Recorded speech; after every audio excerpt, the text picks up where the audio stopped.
Hello everyone, and welcome to Surviving Mars. So, if you're not familiar with Surviving Mars, it is a simulation game where you try to build a successful colony on Mars. And I've been playing it off and on for, I don't know, a couple weeks now. Paradox was kind enough to provide me with early access to it, so I've really been enjoying it, and I just didn't have time to record it. So now I finally have managed to break off some time to share it with you guys. And I was kind of hoping that as we go through, I will share what information and ideas that I have from my experience. And then as always, if you've got ideas and whatnot, hey, this could be better, or here's a suggestion, just throw that in the comments. Since it's a newish game at this point, I'm recording this right at the sort of the middle part of March of 2018. Let's share that information with people just joining this experience, okay? All right, so I already selected from the main menu to start a new mission. So let's go through this. We've got the mission sponsor, the commander profile, you can set your logo, and then mystery. And I've only done this like a little bit, and the one that I accidentally encountered, or didn't realize I encountered, was just kind of goofy. I didn't really enjoy it that much, but this might be cool. I just don't know yet. The other three are pretty straightforward. Let's start with mission sponsor.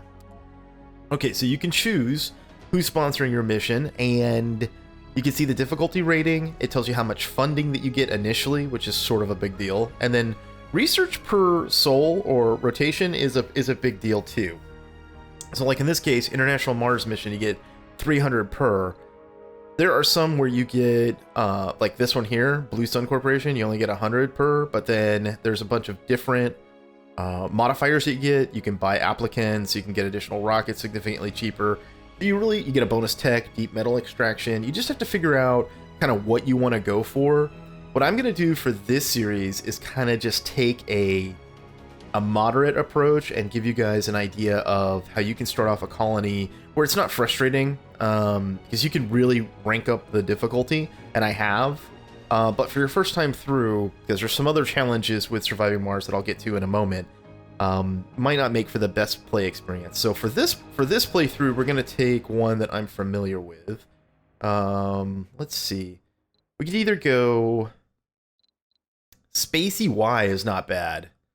Drone hubs start with additional drones, and 50% cheaper advanced resources. That's pretty cool. I like that one quite a bit. Let's see, or we could do tech-focused. We could do Europe. Europe's pretty good. 5 extra starting technologies, gain funding every time tech is researched, gain double if it's a breakthrough tech. You know what? Let's do that. We'll do this one sort of tech-oriented, and then in our first dome, we'll try to get research and whatnot. Starting with 400 research per soul is kind of a big deal. So we'll grab that. We'll grab Europe. And then for commander profile, think of this as like just special abilities based on who you send to command it. So I'll just go through these. I'm not going to read them all, but I'll just kind of go through, and then you can pause if you want to look at it in more detail. So you've got inventor, oligarch, hydro engineer, you've got doctor, psychologist, politician, futurist, ecologist, astrogeologist, rocket scientist. Now, let's see. Start with rare metal deposit revealed. Extractors produce 10% more. They keep deep scanning automatically. Oh, that's pretty good. Should never looked at that. Now, if we're double down on science, we should probably do this one, futurist. Breakthrough techs are researched 30% faster. Bonus tech, autonomous sensors. You know what? Hey, I think I will take that. It's a toss-up between this one, which is pretty cool, because autonomous sensors, and I'll show you that real quick here, is that how sensors can help you find new materials on the planet once you're there. But futurist and rocket scientists, I really like rocket scientists because you start with an extra rocket, but then you get the CO2 jet propulsion, which unlocks shuttle hubs, which are really cool when you're trying to connect like two smaller areas where you're building. Because you have a colony, but it's really kind of like little bits of separate small colonies that you link together. At least that's how it's been for me. But we'll double down on science. We'll get futurist. All right, pink. All right, and then a colony logo. We need something cool. Oh, final count. It's the final countdown. Let's see. We could do that. Mr. Handy, Curiosity, One Small Step. Don't panic. Let's do this one. Oh, Serenity. Okay, let's do that one, actually. That looks cool. And then for Mystery, yeah, I don't want to spoil this. I'm just going to say none for this one. All right, next. So you can see we've got 140% difficulty bonus. Now, I've played up to like 300 and something percent. It does get quite a bit more difficult, particularly with environmental things that can happen, like dust storms and meteorites and all that kind of thing. So I'll show you that stuff, and it will come up occasionally. But the idea here was that we could explore this in this first series, you know, at a reasonable difficulty, and then in future series, because I like the game and probably will do more than one, we can rank up the difficulty. You folks can like say, okay, for the next series, let's do this, and we can kind of collaborate on that. Okay, let's see. Prefab buildings. Okay, so the way this works is prefab buildings, so pre-produced buildings that you can just plop down when you get there. You have to unlock the research to build different factories and whatnot, different types of buildings. And until you have that, you have to build everything on Earth and take it with you. Same thing with kind of vehicles, like you've got the RC rover, which commands drones, the Explorer, which looks at anomalies, and the Transport, which moves large chunks of resources from place to place. Once you have shuttles and can fly resources back and forth, these guys kind of become irrelevant. I mean, they still have some uses, but in the early game, these guys, the RC transports were really useful in my opinion, particularly for collecting resources that are on the surface. Okay, drones, little worker guys, and then materials like concrete, metals, and food. You don't really need to concern yourself with food early on because your colony is pretty much going to be run by drones. You're not going to have any people there for a while. And then these are advanced resources, polymers, machine parts, electronics. We'll get into that. And then you have orbital probes, which allow you to instantaneously scan an area. They give you 3 by default. I guess we'll just stick with that for now. They're kind of expensive. Like I've never bought like more. I mean, I guess you could in theory. I never do. Matter of fact, sometimes I just click these off and just scan manually myself once I get to the planet. But we'll leave it there for now. Okay, prefab buildings. Drone hub. Controls and allocates drones for different tasks. Yep, we want that. Moisture evaporator. No, I don't really care about a moisture evaporator right now. Excuse me. Well, actually, yes, I guess I do, because if we initially get there and we can't find water right away, you want to be able to get fuel and fuel manufacturing done quickly. And you can't do any fuel refining without water, so we'll take a moisture evaporator with us. We might use it. Okay, so this looks pretty good. I would like to get an RC rover. We might put that on the next rocket that we send. And I'd like to get a transport up there, but this is fine for default. Okay, next. Now we're going to pick our colony site. So this is where you can really adjust your difficulty as well. So it's not just at the beginning what you choose, it's also this. Yep. So, and the way you do it is by threats. So like right here, level 3, there's up to 4, whatever you want to call them, dots, pips. And the higher it is, the greater the risk, obviously. So you've got dust devils, then you've got dust storms, meteors, and cold waves. I would suggest for your first time, you know, trying to pick a place that doesn't have like hardly any threats. So we'll flip around here. You can right click and hold to move the globe around. And then look for the resources too. So the topography matters, relatively flat. And then what kind of resources does it have? Let's see. It's not bad. A little low on metals, but...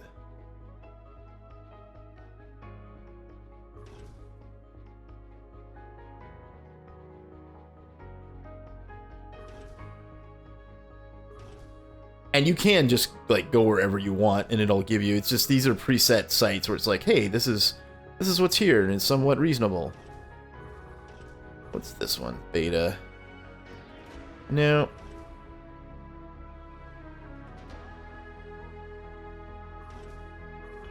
Definitely don't want to deal with cold waves. Well,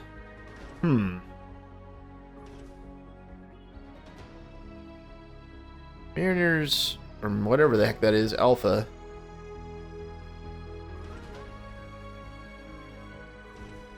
Rather have more water available than concrete. That's decent.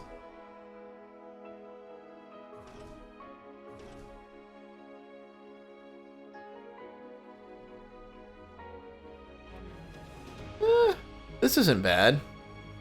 Let's go with this. I've never done this one. I didn't want to do one that I've done before because, as far as I can tell, it doesn't change. I didn't want to, like, know for sure where everything was. Okay, now, getting started. You'll see here at the bottom, we have our rocket ready to come in, and we'll deal with that in a minute. Here's the overall map. We scroll mouse in, then we get to the actual, like, local, like, the local zone, which is this one here, right? The highlighted one. We can go into any one we want. Let's go over here. If it's scanned, like this one, then we'll see the resources. Like over here, we've got a concrete deposit, and it tells us how much concrete can be extracted and what grade it is. I guess the grade makes some kind of an impact, but I don't know what. Like, I have not been able to identify what difference it makes. Like, if it's low grade or high grade, it doesn't seem to make any difference. It's just based on the quantity, as far as I can tell. And then, let's see what we got here. Rare metals. Okay, now this is important because this is basically your economy down the road. So once you do have a dome, because you cannot automate this process, we'll need an extractor here that requires people to run it. There's a lot of facilities at the beginning that can be automated and the drones can run, but if we wanted to get these rare metals to sell on Earth to fund our mission, we would have to put a dome like right here-ish, and then we would have to put an extractor in, and then that dome, especially since it doesn't hold that many people, between food, unless we were just going to keep sending food, between food and an extractor, that's pretty much all they would do. That's what that dome's job would be. So we'd probably fill it with like geologists and engineers, and that's pretty much all they'd be doing is this. So anyway, we'll plan out that stuff. Here's some surface materials. So we got 60 metal here. Do you have any more? Yeah, we have like little bits of stuff. Okay. We've got some more scanning that we can do. I mentioned these earlier, the orbital probes, which a lot of times I just sell off. But let me show you, this is why I kept them for this, just to show you guys. So we can instantly scan, which is helpful, because like it would be nice if we could find some water right now. I think what we'll do is we'll just go like over here. Anomaly found. Oh, some anomalies, nice. Some more metal, some more concrete. Ooh, that's a big concrete patch over there. Let's do like this. Okay, so there's our deep scans. Got some anomalies, so right away we can get some extra stuff, some research and whatnot. Speaking of research, let's set that. Everything we started with. Oh, and also this scrolls. So like if you go to just kind of push your mouse over to the right. I didn't realize that the first couple times I was playing. I was like, oh, well, we're done researching. And then I realized, oh, no, we're not done researching. There's tons of stuff to research. Let's see. Speaking of which, what do we want to grab first? Well, drone swarms are pretty awesome, actually. Drone hubs are constructed with 2 additional drones. Maximum number of drones is increased by 80. Yeah, let's grab that first for productivity purposes. Rocket cargo space increased by 10,000 kg. I'm not too interested in biotech right now because I don't plan on having people real soon, so we can focus on other things. We already have autonomous sensors, which I'll go over that in just a minute. That was one of the first things that I would have researched if we didn't start with it. I'm not too concerned about subsurface heating. Generating 100 research per soul for the RC Explorer. Yeah, let's get that for sure. Matter of fact, we may want to... No, we can leave it like that. That's fine. We've queued 2 things. That's good. Let's close that. Now, speaking of scanning... Select a scan. Yep. Okay, so we're on this map. This one. Then you'll have the ability to left-click to set scanning protocol. So we're going to go here, here, here, here, and here. And one of the first things we're going to want to do... Actually, you know what? Hold on. Cancel that. Let's do it like this. This will be more efficient.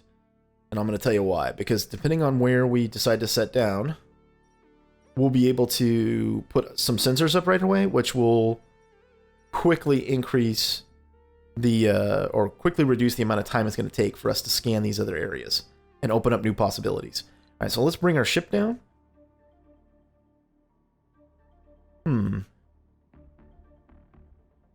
We want it there.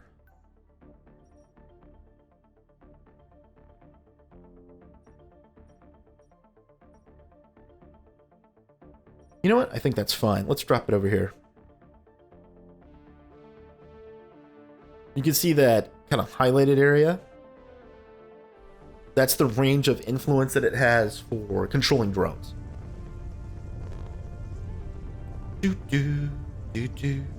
Come on down. Come to me, Rocket. Come.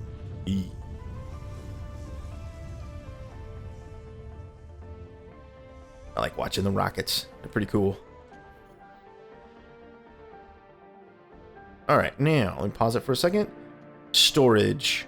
Now you can do it however you want, but this is one of the first things that you're going to want to do is put down storage, and you can put down type specific storage and they'll hold more, or you can do universal depot where it's 30 units of each transportable resource. When I'm starting off, I feel like that's the easiest thing to do and the most convenient.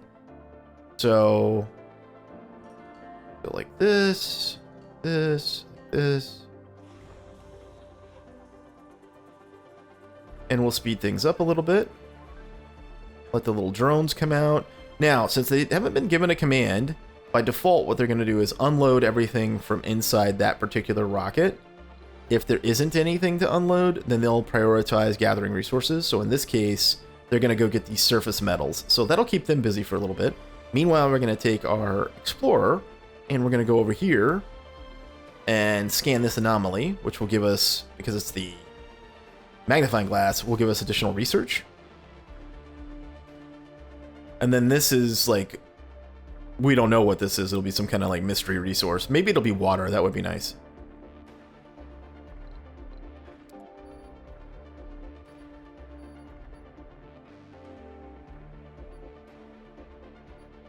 You know what? I'm going to add decommissioning protocol. There we go.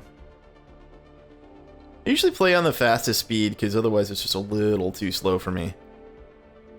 And you can really zoom in on these guys. You can also tilt the camera. Let me pause it a second. I mean, the detail on this is pretty amazing. Look at these little drone guys. I think they're super cool. Hello, drone. Yeah, they did a lot of really cool things for this. I would say the biggest drawback, because I really enjoy the game and I think it's complex. Discovered. Milestone Oh, achieved. superior pipes. I don't think I've ever gotten that before. Instant free pipe construction. Pipes don't suffer from leaks. What? Wow. Okay, well, we're not going to grab that just yet, but that is awesome. What I was saying is, I really like the game and it has a lot to offer. However, the UI leaves a lot to be desired. Like, it takes getting used to, at least for me. And then some of my buddies that I've talked to that have also played it have said similar things, like UI is a little bit rough. And I would describe it to you, but I honestly I think just warning you that it may take you a few minutes to get used to it is probably the easiest thing I could do. Most benefit to you is to just say that. Like, I almost gave up on it. I played it for 20 minutes and I got so frustrated with the UI initially that I was like, whatever, this game, I'm not doing. And I was like, no, it seems cool. Let me really try. And sure enough, I stuck with it, and then I really, really enjoy the game now. So don't let the UI to the barren environs of the red planet. Then don't let the UI, run you off. And I saw some, was it patch notes or something from the other day? It looks like they're already kind of addressing some of the things. That's one thing about any kind of Paradox produced title. You can expect that they're going to react to feedback, which is good. All right, we need to get some sensors up, and since we have autonomous sensors, we don't need energy or anything, which is nice. So, okay, let's grab infrastructure sensor tower. I don't like that it costs electronics, but it is what it is, I guess. Let's see, let's put one down at the southern end down here. Because it has adjacencies. Like it's stronger based on where, you know, where you put it or what have you. This is furthest down I can go? Right here? Okay. Put this together, please.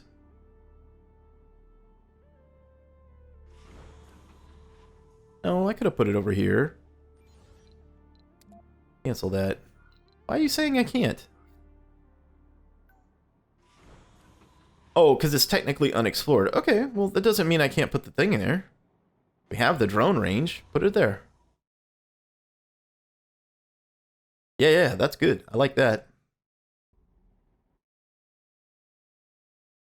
And then we can put another one maybe up here. Like in this sector right here. Seems reasonable. Yeah, at the upper end. Again, kind of expensive because of the use of electronics, because that's an advanced resource, but I really think sensor towers are worth it. It just massively speeds up Sector how quickly scanned. we get information back. Okay, let's queue another one then. There you go. You done unloading? You are. Alright. How are we doing on colony resources? 55 metal.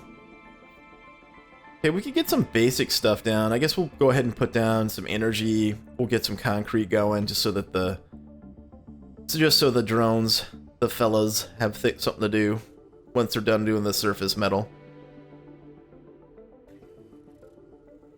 I kind of want to wait till the research is done before I put down the drone hub. Yeah, I want the drone swarm to get done because I don't think it's retroactive. It might be, but I don't remember. So I figured let's just let this get done. Then we'll put down that prefab that we have because we brought one with us. Yeah, right here. We got one.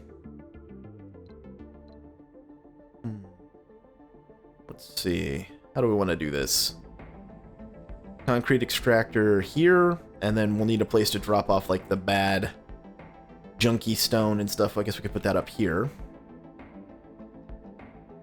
Do we have the range? Yeah, we do. All right, so let's do that. Storage. Dumping site. Let's put it over here.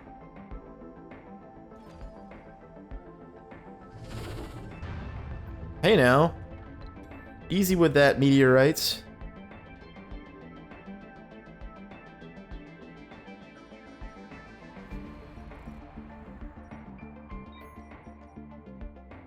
Research complete. Okay, drone swarm is done. Explorer AI next, and then decommissioning protocol, so we can actually get resources and clear off areas of things that we've taken down. Productivity training, not too worried about that at the moment. Okay, we're good.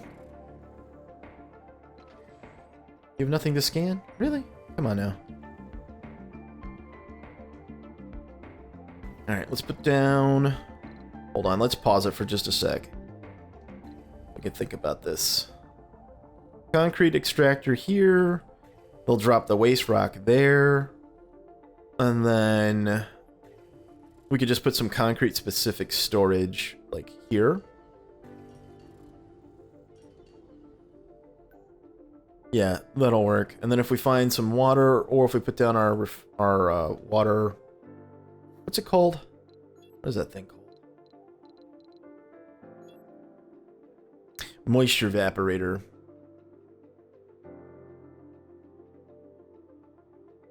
What's your maintenance? 2 metal per deal, huh? Okay. See, I'm trying not to put down too many things because then you have to start paying maintenance. So I'm just trying to collect resources and kind of get an idea of where we want to build. I used to start building everything like right away, which you can if you want to. I choose not to do that because I feel like I feel like I build better colonies when I explore at least the immediate area and then try to plan out where I want to put things. Those colonies seem to be more successful. Now there are challenges based on the number of cycles, right? The number of souls. So I've just played the game from the standpoint of I'm not trying to beat a clock. I just play it and try to enjoy it. You know, I'm sure as I get more experience with the game and I up the difficulty and stuff, I'll be rushing to try to build everything as quickly as possible to try to beat different challenge points. But for now, I'm kind of taking a let's just chill out and enjoy it kind of approach to it, which quite frankly for me is a little bit different than what I normally do. If you've been watching the channel for any time at all, you know that I generally like crank up the difficulty right off the bat and then, you know, let the pieces fall where they may. But this time I'm trying to take a more, like I said, a more reasonable approach to it. All right, now we need production. I'm going to put down a concrete extractor. And you can click your middle mouse button to change the rotation of how you want the item to go down, or the building. In this case, we're going to go like this. And then we're going to put down our first power. You've got solar, which obviously only works during the day. You have wind turbines that work all the time. And what I would tell you is this is an important deal here. Look at the maintenance type. On a large solar panel, it's just metal. On a wind turbine, it uses machine parts. And I think the instinct is probably going to be like, well, I'm going to put down wind turbines because those work all the time. It's like, yeah, maybe not so much with those. And power accumulators, which can store the power, take polymers, which, you know what, I don't want that maintenance either. So what I do is I put down a couple of large panels, which I'm going to do right now. And we're going to get the cable for it. Yep. We're going to connect up this. Let's go ahead and speed things back up. And then I'll show you what I do in terms of sort of maximizing things. Okay, some more metal, good. We need to get our RC transport up here. Or whatever the heck it's called. Okay. Fellas, can we get this over here done, please? Thank you. Alright, now, we're going to see here we've got different shifts. We're just going to turn the night shift off. It wouldn't run anyway because there's not going to be power at night, but just this is how you can kind of control things.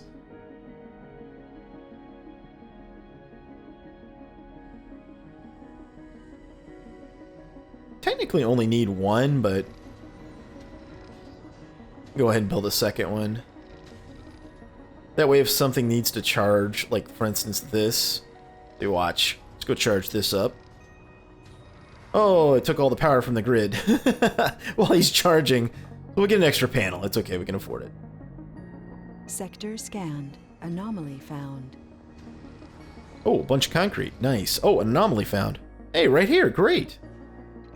All right, well, we'll find out what we get from that anomaly, and we'll continue building our little colony here in Surviving Mars in the next one.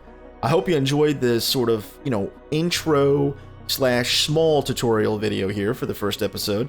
And again, I'll try to do more kind of instructor type stuff in the future episodes. I am planning to do some small guides with more detail. So, yeah, just look for those if that's something that you're interested in. If you've got ideas of how we should proceed, like which areas we should move into or what we should build next, let me know in the comments. Thanks so much for watching. Till next time, I'm Mal. I'll see you later.